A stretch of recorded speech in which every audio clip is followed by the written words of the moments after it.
Pearson, I want you to hear a few words from a man I love and respect, Andrew Young, about a place that's near and dear to my heart, Stone Mountain Park. Martin Luther King wanted us to celebrate the differences. He said we must learn to live together as brothers and sisters, or we will perish together as fools.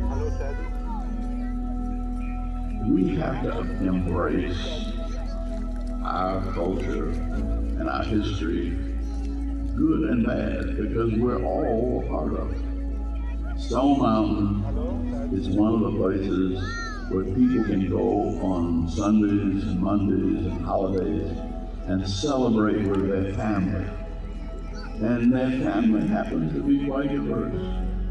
And nobody will stop your little children from running to play with somebody else's little children, and vice versa. We are a beautiful, wonderful symphony of brotherhood when we want to. I think of Dr. King's statement, "Let freedom ring from Stone Mountain in Georgia."